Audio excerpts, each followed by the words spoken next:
Frère, question. Oui, frère. Oui.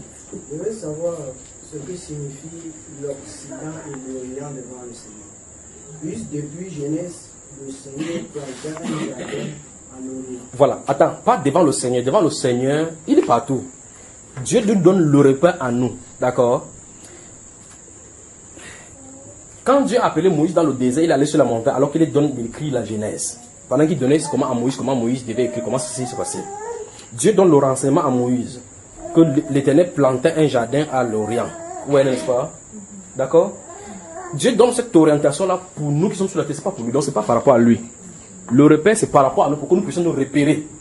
Ouais, vous savez, quand les scientifiques essaient de contrôler, ils disent qu'il y a certaines choses dans la Bible qui ne sont pas possibles. Jusqu'à ce qu'on est allé sur le mont Ararat en Turquie, là-bas, découvrir l'âge de Noé. Là-bas au-dessus, ils ont filmé ça dans les années 70. Les gens sont allés explorer, ils ont vu les carcasses de l'âge de Noé. La Bible dit clairement quand c'est descendu, ça s'est déposé sur cet âge-là. D'accord?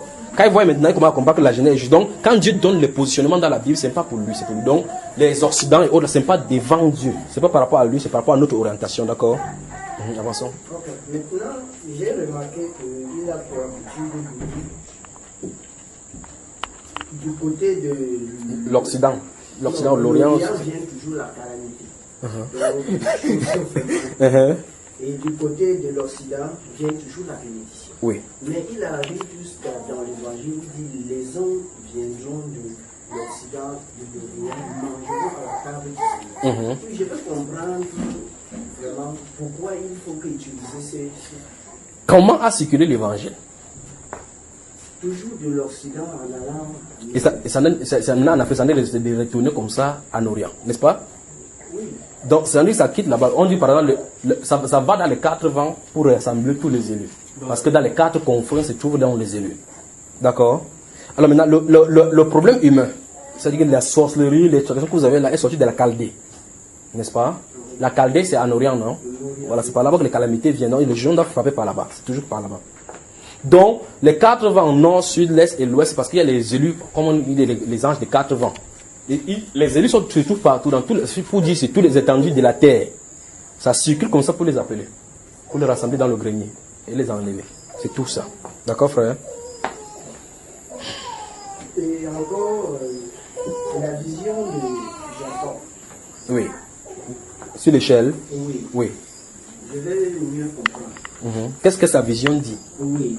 Étant donné qu'il a pu répéter, en effet, le Seigneur a répété cette même parole dans l'évangile en disant, si vous voyez le Fils de l'homme là où il était auparavant, non, arrêtez, c'est pas ça, tu t'es trompé.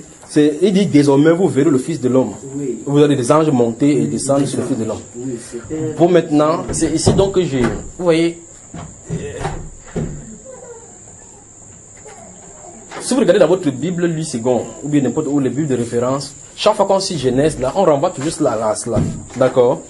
Je ne sais pas qu'est-ce que vous pouvez voir comme rapport là-bas. Lisons Genèse là pour voir ce que Jacob lui l'a vu. Et puis, maintenant, dans le livre des Jean là, là où le Seigneur Jésus dit désormais vous verrez le Fils de l'homme, les anges descendent et montent sur le Fils de l'homme.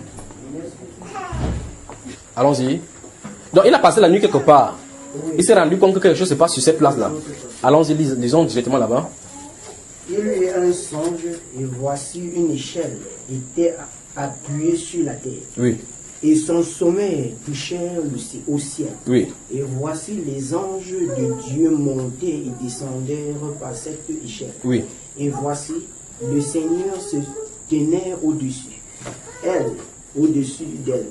Et il dit, je suis le Seigneur, le Dieu d'Abraham, ton père, et le Dieu d'Isaac. La terre sur laquelle tu es couché, je la donnerai à ta postérité. Je la donnerai à ta descendance. Oui. Je la donnerai à ta postérité. Oui. À toi et à ta postérité. Stoppons là-bas. Donc nous comprenons effectivement. Qu'est-ce que Jacob a dit après cela? Oui, c'est ça. Qu'est-ce qu'il a dit? Après, ta postérité sera comme la poussière. Ça c'est Dieu qui parle toujours. Dit ce qu'il a dit. Allons dire rapidement à ce qu'il a dit. Jacob se leva de son sommeil et il dit, certainement le Seigneur est ici, est en ce lieu. Et moi, je ne le savais pas. Il eut peur et dit, que que ce lieu est redoutable. C'est ici la maison de Dieu. Amen. Restons là-bas et voyons. La Bible déclare en commençant là, il dit que Jacob eut un songe. Donc c'est la vision qui lui est venue. Il a vu subitement une échelle s'est dressée là-bas, il a vu monter, descendre. Il a vu au-dessus, il a vu cette puissante trône s'asseoir et une voix, une tonation est sortie. Je suis le Dieu d'Abraham, disait Jacob, la terre sur laquelle je te donnerai. Il se trouve où? Jacob se trouve où? Il se trouve dans quel pays? Est-ce qu'il y a deux pays que ses descendants devaient posséder? Ah, bah, c'est pas croyable. Maintenant, c'est le simple fait que le Seigneur Jésus a dit dans ces gens-là que désormais vous verrez le Fils de l'homme monter et descendre sur les anges de Dieu, descendre sur le Fils de l'homme. Comme on a dit monter et descendre, les anges montent et descendent. On dit qu'il y a cette échelle-là. Comment on peut s'en sortir après ce verset à coller dans notre verset? Vous savez, la terminologie humaine, c'est que quand on voit quelque chose arriver là-bas, justement, on note là-bas. Alors que ce n'est pas la même chose. Ça n'a rien à voir. Les deux visions, enfin, c'est que le Seigneur qui a dit, et ce qu'il a dit, parce qu'il a dit, désormais vous verrez le Fils de l'homme, les anges monter et descendre sur le Fils de l'homme. Pas vrai? Là, ici, Jacob a vu une échelle. Ici, vous verrez. Et maintenant, il vous lance le défi de me montrer où les gens ont vu les anges en train de monter et descendre sur le Fils de Dieu. Donc voilà, voilà. Ce n'est pas comme ça. Qu'est-ce que le Seigneur Jésus-Christ est en train de dire? Vous savez, dans Apocalypse chapitre 22, là, il dit que moi j'ai envoyé mon ange dans les églises pour attester ces choses. Pas vrai, frère?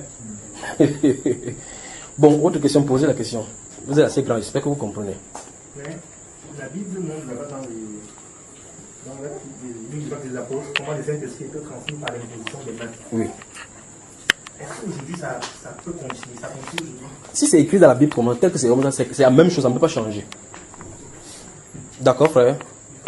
La Bible montre également qu'on donne des parler, le Saint-Esprit descend, non? Pourquoi tu vois pas ce moment là où la main va aller?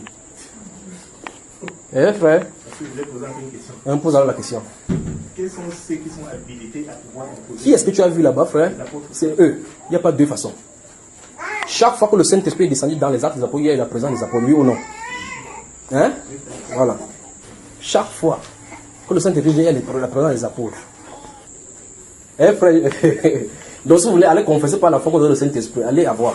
Mais il a donné sa promesse qu'après le baptême d'eau, il viendra à coup sûr. Oui, posez des questions. Des gens qui ont confessé que non pour le Saint-Esprit, ils vont reconfesser qu'il n'est pas. Pour reconfesser maintenant que le Seigneur donne-moi. Tournez comme ça même 4 fois.